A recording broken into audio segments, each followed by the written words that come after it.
Please, I'm begging you, marry Jenna. I was blindsided by my father-in-law's request and was left speechless. Huh? Mary? You mean Jenna and me? Jenna is my ex's sis. She probably just finished college. When I met Jenna, she was in high school, and I remember being quite fond of her. Marrying Jenna? No way I could think of that. And to be honest, I'm not looking to date or get married to anyone. I can't. I'm sorry. And I'm not planning to marry again. I want to be single for the rest of my life. Saying that, I lowered my head. Then my father-in-law dropped another bombshell. Well, that works out even better. Looks like we're on the same page.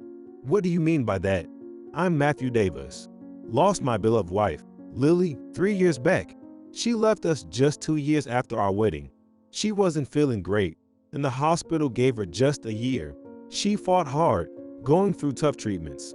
She hung on for 18 days more than they said, but then her time came. At the time, both Lily and I were only 30. We naturally imagined happy days ahead, with the birth of our children and living a loving life as a family. To have all that taken away, I couldn't hold on to any hope for the future. Without Lily, I believed there was no way I could lead a happy life. So, of course, I had no intention of having children, dating, or marrying again, living my life solo. And when my time comes, I hope to reunite with Lily in the afterlife and live together for good. I never had faith in God or anything, but it was convenient to think that way. Then, something happened one day, 3 years later. About a week after commemorating the anniversary of Lily's passing, I got a call from my in-laws, whom I hadn't seen much since the funeral and settling all of Lily's affairs. Maybe because it was the 3rd anniversary. Without overthinking it, I went to Lily's childhood home as they asked. Lily's father is the CEO of a publicly traded company. Lily, being the CEO's daughter, worked in her dad's firm. I had joined the company right out of college, and that's how I met Lily. I've never been the ambitious type, so I didn't have desires to climb the corporate ladder or see promotions. I remember being quite surprised when, after dating for a while, I learned that Lily was the CEO's daughter. Her father took a liking to me and even mentioned that I might be a good fit to be his successor. However, even though my in-laws never said anything, I assumed that, with Lily's passing, it wouldn't be right for me to take over. So, after Lily died, I left the company. Given that it had been a while since our last meeting, the reunion felt somewhat awkward. But what her father said at Lily's home was something I hadn't expected at all. Please, I'm begging you, marry Jenna. I was so taken aback that my mind went blank. Oh, Mary, you mean Jenna and me? Jenna is Lily's younger sister. I think she just recently graduated from college. I remember, back when Lily was still alive, Jenna was in high school, and Lily was incredibly fond of her. The idea of me marrying Jenna was something I couldn't fathom. In the first place, no matter who it is, I have no intentions of dating or marrying again.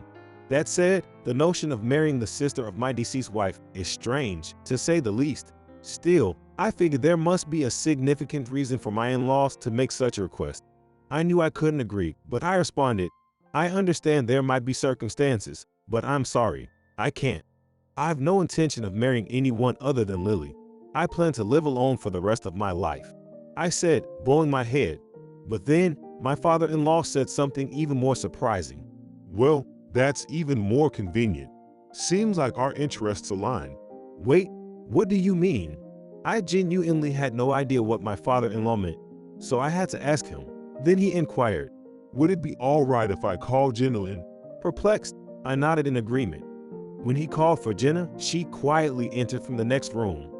After a brief nod, she took a seat next to my father-in-law, right across from me. I had seen Lily and Jenna get along many times, but I can't say that Jenna and I were particularly close. We had one-on-one conversations just a handful of times, and I assumed Jenna would be just as troubled by the idea of marrying me. I was still processing this when my father-in-law said, I'm truly sorry for this sudden request, but Jenna insisted. Wait, Jenna did? I was completely lost. Seeing my confusion, my father-in-law suggested, why don't the two of you talk it out? And then he left the room. After a moment of silence, Jenna bowed her head deeply and said, I'm truly sorry for this abrupt and presumptuous request. I think the last time I saw Jenna was when she was still a student. Having heard the request from my father-in-law, I wondered how much she might have changed to come up with such an outlandish idea. To my surprise, she seemed just as modest and polite as I remembered. It was a bit reassuring. Okay. Uncertain of how to respond, I said that. Picking up on my bewilderment, Jenna began to explain. I have a fiancé. Well, more like someone my father chose for me. Really? I thought such arranged marriages were only in dramas and movies. Being the daughter of a big company CEO must come with its own set of challenges.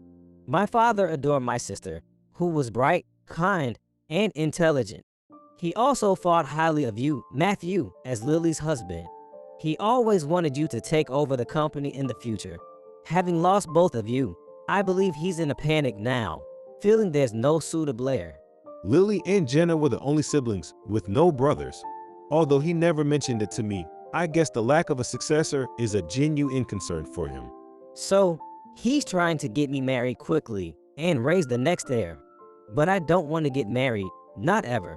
From Jenna's eyes, I could sense a strong determination, and it was clear she had no desire to get married. Thinking it'd be rude to ask why she didn't want to marry, I asked what was most puzzling to me. So, why would you want to marry me? It didn't seem like she had romantic feelings for me. After a brief moment of confusion, Jenna looked into my eyes and said, I thought that with you, Matthew, everything could be neatly settled. It's selfish of me. I don't want to get married, but for my father's sake, I must marry someone. However, I don't want a romantic relationship. So, I thought I needed someone who, like me, doesn't want love or marriage. At first, I almost gave up, thinking there's no such person. But then I remembered you, Matthew, saying the same things at my sister's funeral. That's why I'm making such an unreasonable request now. I'm sorry. Though there were parts I didn't quite grasp, the reason behind this bizarre request finally became clear. Of course, even if we get married, I don't intend to have a marital relationship or want children. If you join my father's company, you'd be positioned as the next CEO, and there would be a substantial compensation. I'll ensure that there are benefits for you as well. If you have any questions or conditions, I'll do my best to accommodate. Would you please consider it? With that, Jenna bowed deeply once more. Apart from the idea of entering a marital relationship with my seal, there wasn't a particular reason to refuse. I wasn't passionate about my current job, and I felt that working under my field, who valued someone like me, might be more fulfilling and meaningful. I don't have siblings, and my parents had already passed away, so whether I got married or not wouldn't impact anyone directly. Most importantly, it was evident Jenna was desperate, pushed to the point of making such an unconventional request. If just by marrying me could help resolve this situation, maybe it wasn't such a bad idea. However, the fact that Jenna is Lily's younger sister was a significant concern. How would Lily feel knowing I married and lived with her sister, even if it wasn't a romantic relationship? Would she be uncomfortable with the idea? Of course, Lily has passed on and wouldn't know about it, but still, I didn't want to do anything, even trivial, that might upset her or make me feel like I couldn't face her again. What should I do? My determination was strong, but Jenna's desperate plea was palpable. That's why I couldn't respond immediately, creating an awkward silence. Jenna then stood up and bowed deeply once more. I know it's not right to ask this of my sister's husband, but please, I beg you. Although I couldn't see her face, from her quivering voice and shaking shoulders, it was evident she was crying. At that moment, I remembered a similar scene from the past. A young Jenna, still in her school uniform, crying so hard she couldn't speak, while Lily comforted and embraced her. It's okay. It's okay. No matter what happens, I love you so much, Jenna. I'll always be on your side. Those words from Lily had always transformed Jenna's demeanor. And then she'd always leave with a bright smile, saying, Thank you so much. Recalling that memory, I finally made up my mind. If Lily really were watching, I felt she might say, It's okay. I'm fine. Please, help Jenna out. Driven by that sentiment, I said, All right, I'll accept your proposal. Hearing my response, Jenna expressed her gratitude numerous times. And so, I started living a married life with the younger sister of my late wife. However, in reality, we were far from an actual married couple. We usually had meals separately, did our own dishes and laundry, Cleaning common areas was done on a rotation system. Both of us had jobs, so there was no financial meddling. Essentially, it felt like rooming with a stranger, so we established clear rules. From today onward, let's work well together. Jenna said, bowing politely on the day she first arrived at the house. She then went straight to Lily's memorial photo and paid her respects for a long time. This was the home where Lily and I had lived together. Now, it would be shared with Jenna, whom Lily had adored. I wondered how Lily would feel about this. The day went by quickly, with Jenna moving her things in and organizing them. Before we knew it, night had fallen. I don't have much at home, so I'm heading to the convenience store. Do you want me to get you anything? I asked Jenna, who was still organizing her room. Suddenly, seemingly startled by my voice, Jenna bumped her arm hard against the shelf. Are you okay? When I asked in surprise, Jenna replied, I'm fine. I'm sorry. If you could, some kind of pasta would be great. Such ordinary conversations had disappeared entirely from my life since Lily passed away. The nostalgia of such interactions, combined with the emptiness of not having them with Lily, made me feel a mix of emotions. Upon returning from the convenience store, we decided to eat in the living room. Even though we decided to do that, it was still awkward given we had hardly ever conversed one-on-one before. Yet, as much as I felt that way, having our meals in separate rooms felt too much like deliberately avoiding each other. As I absent-mindedly ate my instant noodles, I noticed what looked like a bruise on Jenna's arm. Is that from the injury earlier? Are you sure you don't need to ice it? Hearing my words, Jenna quickly covered her arm with her sleeve.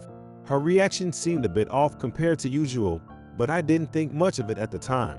Perhaps I was being insensitive to bring up a bruise to a woman, and I decided not to pursue the topic any further. However, as time went on, Jenna's puzzling behaviors continued.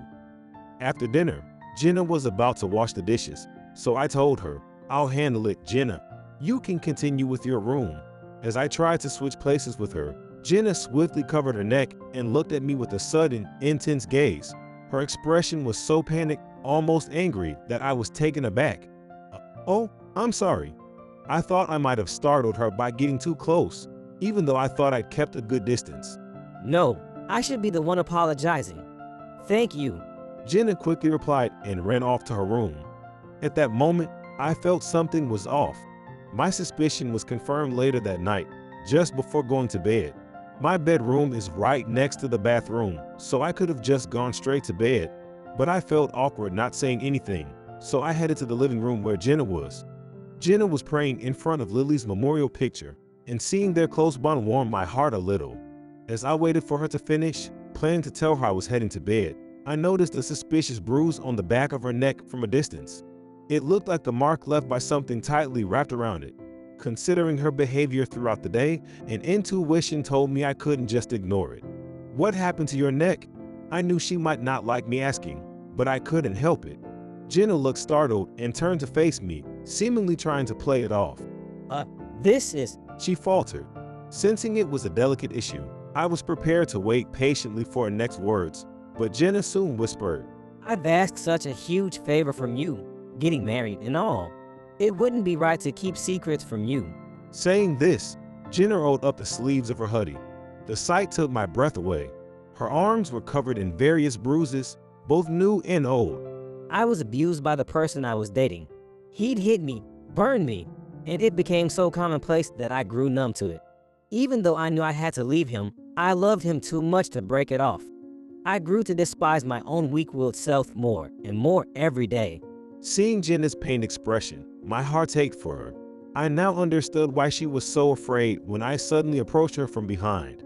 It likely reminded her of her traumatic experiences. That's what was happening. But in the end, he just broke up with me, said he found someone else he liked. All this time, I didn't want him to hate me. I endured every kind of pain, and then he just let go of me so easily. It was shocking. And what's worse, even though those days were filled with so much pain, I was devastated to part ways. Her face showed a mix of sadness, frustration, and fear. It was a stark contrast to the smiling face she showed towards Lily's picture, and it was heartbreaking to witness. After that, I tried to start new relationships, introduced by friends and such. But I realized I had developed a fear of men. Just a slight touch or bump would terrify me, making my body tremble. Even just talking to a man would make my heart race. I had dreams of getting married and having children like anyone else, but I realized those dreams might never come true for me. I finally understood that the trauma from the abuse doesn't just go away, even if the actual abuse stops. It's a problem that might haunt me forever. And realizing this all too late. And then, whether her father knew about it or not, he chose that moment to announce her engagement. Given her fear of men, the idea of marriage would have seemed impossible. It would also be unfair to her future husband. She must have been so desperate to avoid marriage that after much anguish, she probably thought of me, someone she's known since childhood, thinking that her symptoms might be milder around me, and there wouldn't be any romantic expectations. And on top of that, it would probably make her father happy. That's how she came up with the idea of marrying me. I'm so sorry for dragging you into my selfish problems. My sister might be mad at me too. What am I even doing? Jenna started to cry as if all the restraint she had held onto had suddenly crumbled. Tears flowed continuously, so much that they were beyond words. It felt like the times when Lily was still here, comforting her. But now, Lily wasn't here to hug her and reassure her. However, just like back then, I was still here.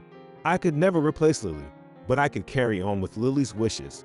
Lily, your sister, I'm sure she's not mad. She always used to say, no matter what, I always want to be on my sister's side. I believe that even now, Lily wishes for Jenna's happiness more than anyone else. It's true that Lily is no longer here with us, but her wishes and memories live on. So let's take a moment, calm down, and think about what would make Jenna truly happy. As I spoke, Jenna nodded her head through her sobs. After she had calmed down, I had a confession to make. First and foremost, I haven't actually told you this yet. I showed Jenna the marriage certificate that I had planned to submit today. Every section was filled out, and I was supposed to submit it when I went out, but I felt there was no rush. I wanted to confirm with Jenna one last time if this was really what she wanted. She looked shocked to see it, but looking back now, I'm glad I made that decision. Healing emotional scars isn't easy, and I can't pretend to know how deep they run. But if there's a genuine hope in your heart to someday marry someone you love and have children, then I want you to hold on to that. I'm willing to support you in any way except marriage. As your bill, fear, anxiety, consideration for parents, numerous feelings might have clouded her judgment, making it hard to see her true desires. But deep down, Jenna's true hopes and dreams are still alive. Yes, thank you so much. Jenna replied, tears brimming in her eyes, and bowed deeply. And so, Jenna and I narrowly avoided getting married and began a new chapter in our lives. Naturally, we decided not to live together anymore. We explained the situation to her parents who understood, and Jenna started attending a clinic to receive emotional and mental care. Though my marriage to the late Lily has ended in spirit, the legal bond of kinship continues. Due to the wishes of my field, I was officially recognized as the heir, maintaining my status as Lily's husband. My stance on a life without marrying anyone other than Lily hasn't changed, but now I'm surrounded by in-laws who, despite not being connected by blood, cherish and care for me deeply. This has ensured that I no longer feel like I'm living a life alone. At first, I thought the proposition to marry my deceased wife's sister was utterly absurd, but now I realize that this very conversation paved the way for my current circumstances. In hindsight, it probably had its purpose. That's how I've come to see it. If Lily were watching over me, I'm sure she'd say the same.